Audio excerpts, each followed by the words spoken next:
யார் இவர்? கண்களில் ஒளி, பற்றி எரியும் ஆன்ம தாகம், எதையோ சாதிக்க துடிக்கும் அசாத்திய துணிச்சல். உலக செல்வங்களை துறந்து உள்ளத்தில் ஒலித்த இறை குரலுக்கு செவிசாய்த்த இவரை பற்றி அறிந்து கொள்ள ஆவலாக உள்ளதா? வாருங்கள், அவர் பயணித்த பாதை இதோ உங்களுக்காக.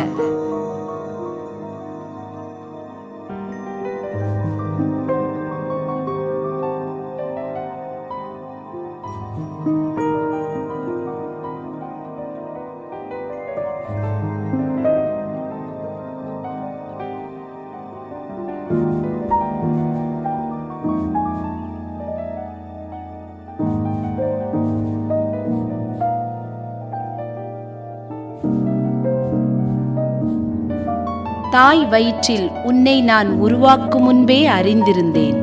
நீ பிறக்கும் முன்பே உன்னை திருநிலைப்படுத்தினேன் என்று இறைவனால் தெரிந்து கொள்ளப்பட்டவரே நலிந்தோரின் விடிவெள்ளியான நம் அன்னை மரிய லூயிஸ் டிமீஸ்டர் அவர்கள். பெல்ஜியத்தில் உள்ள ரூசலார் என்னும் இடத்தில் 1857 ஏப்ரல் 8ஆம் நாள் டிமீஸ்டர் குடும்பத்தில் 5 குழந்தைகளில் தலைமகளாக பிறந்தார். பெற்றோர் அவருக்கு ஞானம், மெய்யுணர்வு, அறிவுரை திறன், ஆற்றல், நுண்மதி, ஆண்டவரை பற்றிய அச்சம் போன்ற நற்பண்புகளை ஊட்டி வளர்த்தனர். பிள்ளாய், உன் தந்தை தந்த நற்பயிற்சியை கடைபிடி, உன் தாய் கற்பிப்பதை தள்ளிவிடாதே என்ற விவிலிய மொழிக்கேற்ப இளம் வயதிலேயே பெற்றோருக்கு கீழ்ப்படிந்து நற்பண்புகளில் வளர்ந்தார். ஆளும் வளர, அறிவும் வளர, அகத்தின் தேடலும் வளர்பிறையாய் வளர்ந்தது. அகத்தின் உள் ஆழத்தில் நடமாடும் ஆண்டவனின் பிரசன்னமும் அதனினின்று ஊற்றெடுக்கும் அன்புறவின் செயலாக்கமும் வளர்ந்தது. எரியும் புதரில் மோசேயையும் வீசும் காற்றில் எலியாவையும் அழைத்த இறைவன் இறை அழைத்தல் என்னும் பரிசை நம் அன்னைக்கும் தந்தார். நம் அன்னை மரிய லூயிஸ் டிமீஸ்டர் அவர்கள் நம்பிக்கையின் நங்கூரம், தன்னம்பிக்கையில் தளராதவர். எனக்கு உறுதியூட்டும் இறைவனால் எதையும் செய்ய எனக்கு ஆற்றல் உண்டு என்னும் தளரா நம்பிக்கை கொண்டவர். உன்னதரின் பாதுகாப்பில் வாழ்பவர், எல்லாம் வல்லவரின் நிழலில் தங்கி இருப்பவர். ஆண்டவரை நோக்கி கூப்பிடும்போது ஆபத்தில் அவர்களை தப்புவிப்பார், தம் மீட்பை அவர்களுக்கு வெளிப்படுத்துவார் என்பது அன்னையின் வாழ்வில் உண்மையானது.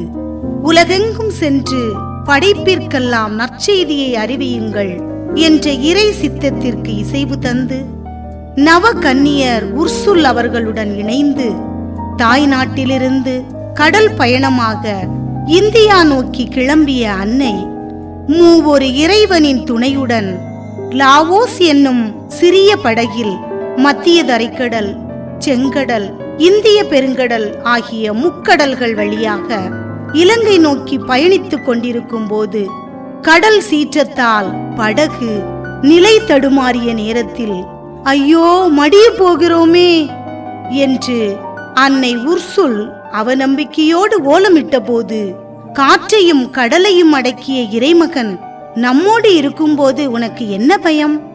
இறைவனிடம் வேண்டிவிட்டு போய் படு என்று கூறி தனது இறை நம்பிக்கையை ஆழமாக வெளிப்படுத்தினார்.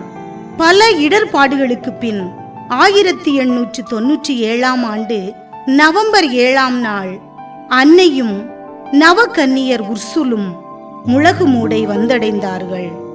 நாச்சற்று விக்குள் மேல் வாராமுன் நல்வினை மேற்சென்று செய்யப்படும்.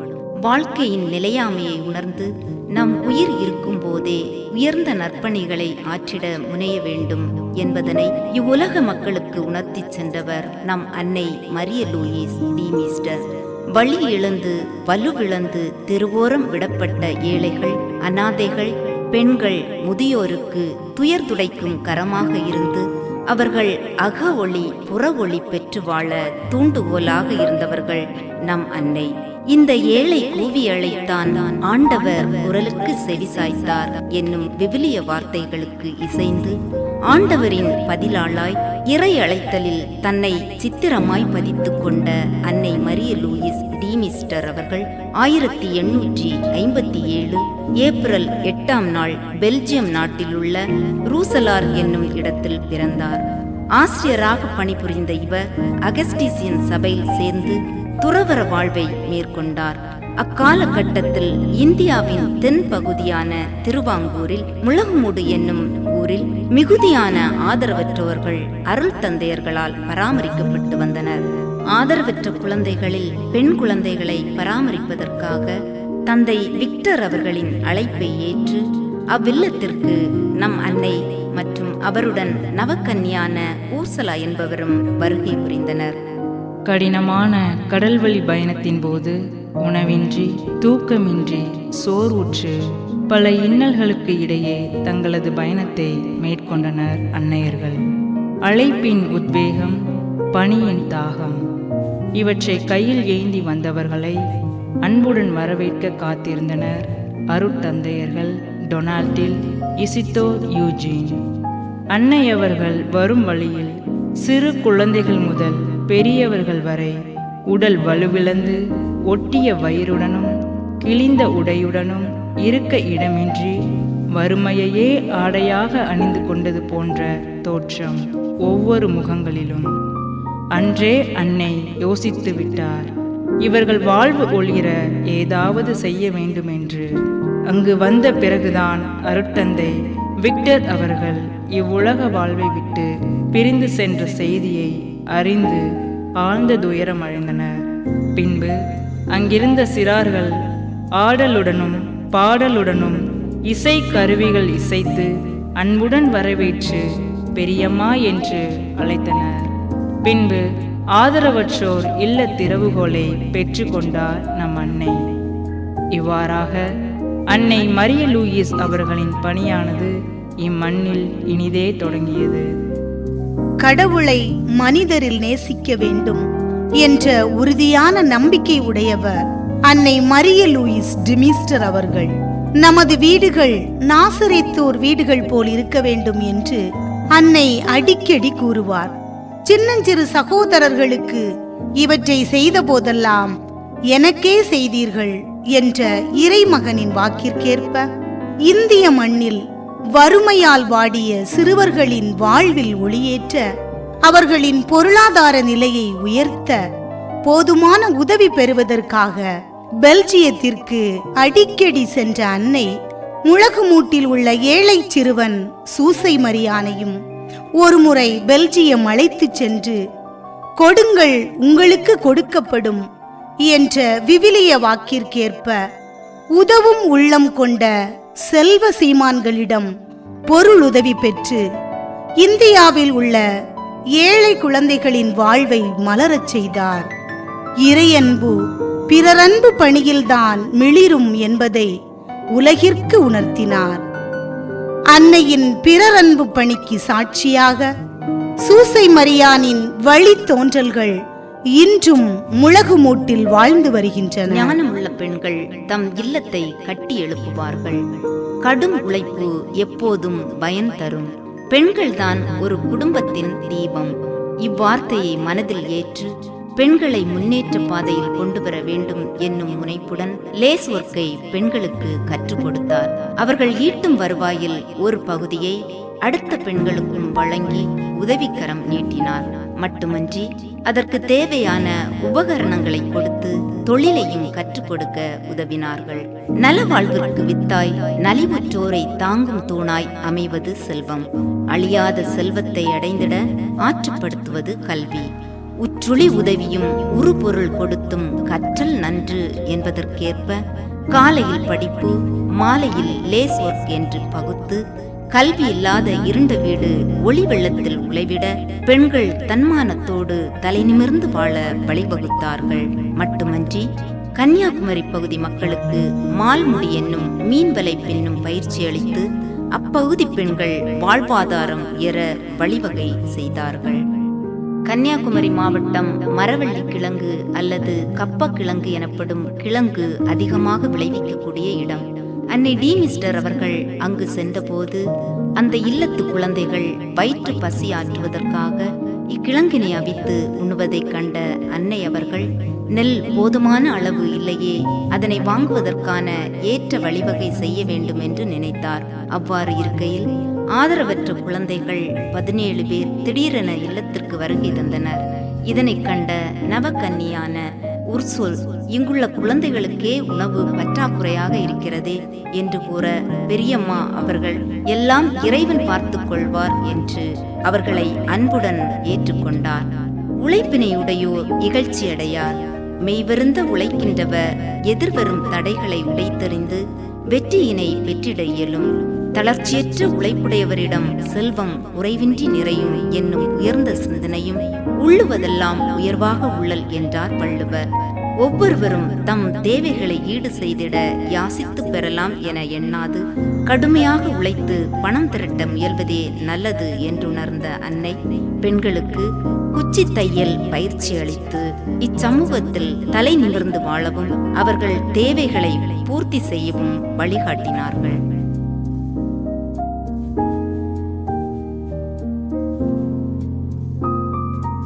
படித்த பெண்கள் பயன்தரும் நஞ்சை நிலம் போன்றவர்கள். அவர்கள் அறிவை வளர்த்தால் பேதமை நீங்கும், அவலம் அழியும், ஆக்கம் செழிக்கும், இல்லற வாழ்வில் இன்பம் மலியும். அவர்கள் வருவாய்க்கேற்ப பகுத்தளிப்பர். மழலை செல்வங்கள் இளமையில் கற்க இனிதே உதவுவர். பள்ளியிலும் பணிமனையிலும் உள்ள துணிவுடன் தொண்டாற்றி ஊதியம் பெறுவர். வறுமையை விரட்டுவர், உரிமையுடன் வாழ்வர் என்று நினைத்த அன்னை அவர்கள் கல்வி கூடத்தை ஏற்படுத்தி அங்கு பயின்ற மாணவர்களுக்கு அங்கேயே ஆசிரியராக பணி செய்ய வழிவகை செய்தார். நான் உன்னை புதிய போரடிக்கும் கருவியாக மாற்றுவேன் என்ற இறைமகன் நம் அன்னையை பல்வேறு வழிகளில் ஏழை எளிய மக்கள் வாழ்வு உயர பயன்படுத்தினார். நம் அன்னை ஒரு சிறந்த ஆசிரியர். பண்பற்ற சமுதாயத்தை சீர்திருத்த கல்வி ஒன்றே சிறந்த வழி என கண்டு பல்வேறு பள்ளிகளை ஆரம்பிக்க முன்வந்தார். இயேசு சபை குருக்களின் அழைப்பினை ஏற்று ஸ்ரீவில்லிபுத்தூர் வந்த அன்னை இன்னல்களை இன்முகத்துடன் ஏற்றுக்கொண்டார். அடைமழையில் ஒழுகும் ஒற்றை அறையையே இரவில் தங்கும் இடமாகவும் பகலில் கல்வி கூடமாகவும் மாற்றினார். புயற்காற்றில் புகலிடமாகவும் கடும் வெப்பத்தில் குளிர் நிழலாகவும் இருந்து இறைவன் அவர்களை வழிநடத்தினார். இறைவா, ஏழைகளுக்கு நீர் அரணாய் இருக்கின்றீர், வறியவனுக்கு அவன் துன்பத்தில் உறைவிடம் நீரே என்னும் விவிலிய மொழி அன்னையின் வாழ்வில் வழியானது. தட்டி கொடுத்தலும் பாராட்டும் பரிசும் ஒருவரை குறிக்கோளை நோக்கி தளராமல் ஓட செய்யும் என்பதற்கேற்ப அன்னை மரிய உசல் அவர்கள் பயிற்றுவித்த லேஸ் பயிற்சியானது பெண்களின் வாழ்வை மாற்றி வாழ்க்கை தரத்தை உயர்த்தி தன்னம்பிக்கையுடன் தலைநிமிர்ந்து வாழ வழிவகுத்தது. இச்சேவையினை பாராட்டி அரசு தேசிய விருது வழங்கியது மட்டுமன்றி அந்நிறுவனத்திற்கு அரசு அங்கீகாரமும் அளித்தது. இவை ஐசிஎம் சபைக்கு கிடைத்த ஒரு நற்சான்று. 1 கோடி தீபங்களை ஏற்றிய ஒற்றை தீக்குச்சியான அன்னை மரிய லூயிஸ் டிமிஸ்டர் அவர்கள் ஏழை எளியவர்களின் தோழமையில் தம் வாழ்க்கை பயணத்தை ஓர் லட்சிய பயணமாக மேற்கொண்டவர்கள். நேர்மை அவருக்கு அரைக்கச்சை, உண்மை அவருக்கு இடைக்கச்சை. உலகெல்லாம் கடந்த உன்னத இறைவனை தன் வாழ்வின் உயிர் துடிப்பாக கொண்டு மதங்களை கடந்து மனித நேயத்தை விதைத்து மக்கள் மனதில் அழியா இடம் பெற்றவர்கள். நொறுங்கிய நலிந்த நெஞ்சத்தினரோடு உறவாடியவர்கள். அவர்களை திடப்படுத்தி ஊக்குவித்து அவர்களோடு வாழ்ந்தவர்கள். நம் இந்திய மண்ணில், குறிப்பாக தமிழ்நாட்டில் ஏழைகளோடு தோழமை கொண்ட நம் அன்னை அவர்கள் வயது முதிர்வின் காரணமாக தன் தாய்நாடு திரும்பிச் சென்றாலும் இந்திய மண்ணை மறவாது இறை நம்பிக்கையையும் இறை பராமரிப்பையும் உணர்த்தும் தம் மடல்கள் மூலம் தம் சபை அருட்சகோதரிகளை தொடர்ந்து வழிநடத்தியவர்கள். வாழ்ந்தவர் கோடி, மறைந்தவர் கோடி, ஆனால் மக்கள் மனங்களில் நிறைந்தவர் ஒரு சிலரே. அந்த வரிசையில் தன் வாழ்நாள் முழுவதும் இறை திட்டத்திற்கு இசைந்து உடல், பொருள், ஆவி அனைத்தையும் இந்திய மண்ணிற்காக அர்ப்பணித்தவர் நம் அன்னை அவர்கள். நல்லதொரு போராட்டத்தை போராடி விசுவாசத்தை காத்துக்கொண்டு எளிய மனிதரில் இறைமையை கண்டு மகிழ்ந்த நம் அன்னை அவர்கள் 1928 அக்டோபர் 10 இறைவன் திருவடி நிழலில் இறை திட்டத்தை நிறைவேற்றிய மகிழ்வோடு இளைப்பாறினார். அவர் வாசம் மண்ணை விட்டு மறைந்தாலும் அவர் சுவாசம் இந்திய மண்ணில்தான் உலவிக் கொண்டிருக்கிறது. அவரின் நினைவுகள் நம் நெஞ்சங்களில் நிறைந்திருக்கின்றன. பல கோடி பெண்களின் வாழ்வில் சுவாச காற்றாய், வாழ்வின் ஊற்றாய் வாழ்ந்து கொண்டிருக்கிறார்கள் நம் அன்னை மரிய லூயிஸ் டிமிஸ்டர் அவர்கள். அன்பு நெஞ்சங்களே, அன்னை பயணித்த பாதையை நாமும் தொடர்வோமா? வாழ்வில் வனப்பிழந்து வாடி வதங்கி வாய்ப்பிழந்து நிற்கும் வறியவர்க்கு செய்வதே உதவி. ஈதல் இசைப்பட வாழ வழிவகுக்கும். பணமில்லாத பாமரன் கேட்கும் முன்னரே குறிப்பறிந்து கொடுப்பவனே உயர்குடியினன் என்று பெருமையினை பெறுவான். இட்டார் பெரியோர் என்னும் மக்கள் மன்றத்தில் இடம்பெறுவர். ஏழை இரவலரின் சிரிப்பில் இறைவனை காண வழிகாட்டும் ஆற்றல் தனக்கே உரியது என வாழ்ந்து காட்டி இறந்தும் வாழ்ந்து கொண்டிருக்கிறார் நம் அன்னை அவர்கள். இவர் நிறுவிய ஐசிஎம் சபையானது கல்வி, மருத்துவம், சமூக பணி வழியாக அனைத்து மக்களும் பயன்படும் விருட்சமாக திகழ்கிறது. வளர்க அதன் புகழ், ஓங்குக அன்னையின் புகழ்.